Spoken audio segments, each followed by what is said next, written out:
कृपा करके विस्तार पूर्वक मुझे अपने उन दैवी ऐश्वर्यों को बताएं जिनके द्वारा आप इन समस्त लोकों में व्याप्त हैं।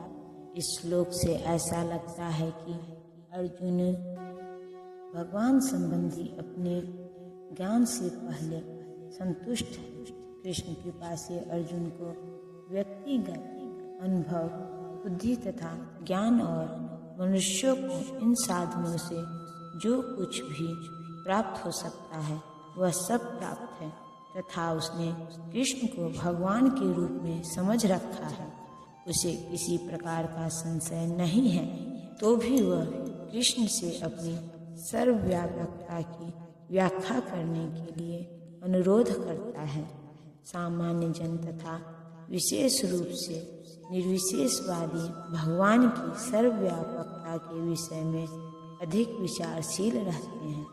अतः अर्जुन श्री कृष्ण से पूछता है कि वे अपनी विभिन्न शक्तियों के द्वारा किस प्रकार सर्वव्यापी रूप में विद्यमान रहते हैं। हमें यह जानना चाहिए कि अर्जुन सामान्य लोगों के हित के लिए ही यह पूछ रहा है। हे कृष्ण, हे परम योगी, मैं किस तरह आपका निरंतर चिंतन करूं और आपको कैसे जानूं? हे भगवान, आपका स्मरण किन किन रूपों में किया जाए? जैसा कि पिछले अध्याय में कहा जा चुका है, भगवान अपनी योग माया से आच्छादित रहते हैं। केवल शरणागत भक्तजन ही उन्हें देख सकते हैं। अब अर्जुन को विश्वास हो चुका है कि उसके मित्र कृष्ण भगवान हैं, किंतु वह उस सामान्य विधि को जानना चाहता है जिसके द्वारा सर्वसाधारण लोग भी उन्हें सर्वव्यापी रूप से समझ सके। असुरों तथा नास्तिकों सहित सामान्य जन कृष्ण को नहीं जान पाते, क्योंकि भगवान अपनी योग माया से आच्छादित रहते हैं। दूसरी बात यह है कि ये प्रश्न जन सामान्य के लाभ हेतु पूछे जा रहे हैं। उच्च कोटि का भक्त केवल अपने ही ज्ञान के प्रति चिंतित नहीं रहता, अपितु सारी मानव जाति के ज्ञान के लिए भी रहता है। अतः अर्जुन वैष्णव या भक्त होने के कारण अपने दयालु भाव से सामान्य जनों के लिए भगवान के सर्वव्यापक रूप के ज्ञान का द्वार खोल रहा है। वह कृष्ण को जानबूझकर योगीन कहकर संबोधित करता है, क्योंकि वे योग माया शक्ति के स्वामी हैं, जिसके कारण वे सामान्य जन के लिए अप्रकट या प्रकट होते हैं। सामान्य जन जिसे कृष्ण के प्रति कोई प्रेम नहीं है, कृष्ण के विषय में निरंतर नहीं सोच सकता, वह तो भौतिक चिंतन करता है। अर्जुन इस संसार के भौतिकतावादी लोगों की चिंतन प्रवृत्ति के विषय में विचार कर रहा है।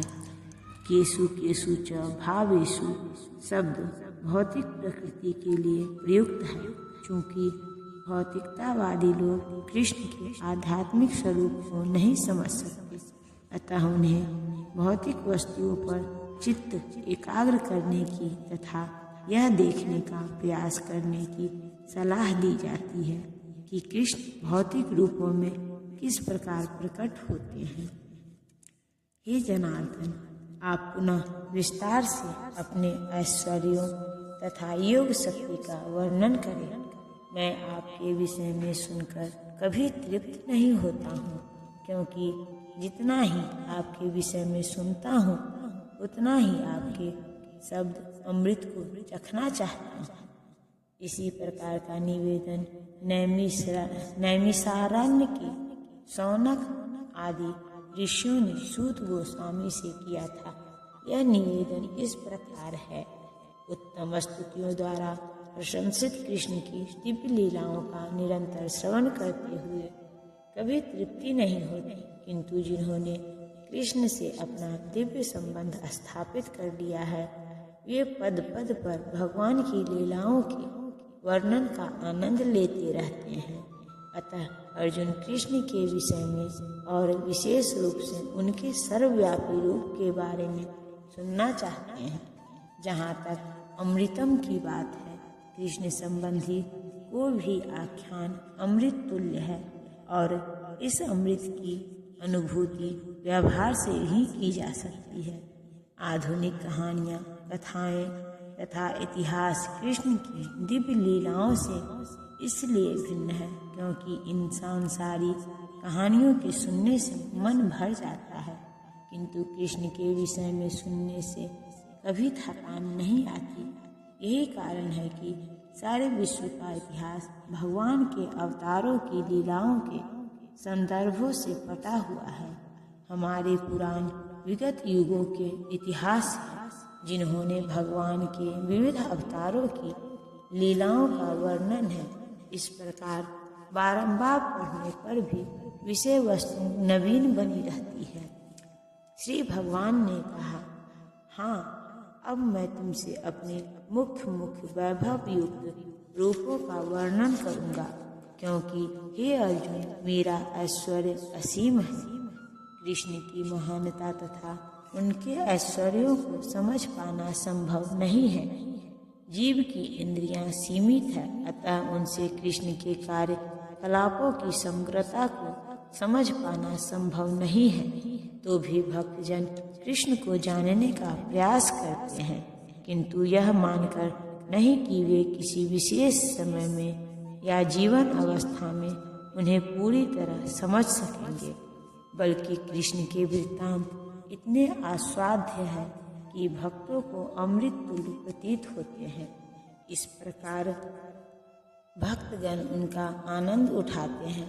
भगवान के ऐश्वर्यों तथा उनकी विविध शक्तियों की चर्चा चलाने में शुद्ध भक्तों को दिव्य आनंद मिलता है, अतः वे उनको सुनते रहना और उनकी चर्चा चलाते रहना चाहते हैं। कृष्ण जानते हैं कि जीव उनके ऐश्वर्य के विस्तार को नहीं समझ सकते, फलतः वे अपनी विभिन्न शक्तियों के प्रमुख स्वरूपों का ही वर्णन करने के लिए राजी होते हैं। प्राधान्यतः शब्द अत्यंत महत्वपूर्ण है, क्योंकि हम भगवान के प्रमुख विस्तारों को ही समझ पाते हैं, जबकि उनके स्वरूप अनंत हैं। इन सब को समझ पाना संभव नहीं है। इस श्लोक में प्रयुक्त विभूति शब्द उन ऐश्वर्यों का सूचक है जिनके द्वारा भगवान सारे विश्व का नियंत्रण करते हैं। अमरकोश में विभूति का अर्थ विलक्षण ऐश्वर्य है। निर्विशेषवादी या सर्वेश्वरवादी न तो भगवान के विलक्षण ऐश्वर्यों को समझ पाता है, न उनकी दैवी शक्तियों के स्वरूपों को। भौतिक जगत में तथा वैकुंठ लोक में उनकी शक्तियाँ अनेक रूपों में फैली हुई है। अब कृष्ण उन रूपों को बताने जा रहे हैं जो सामान्य व्यक्ति प्रत्यक्ष रूप से देख सकता है।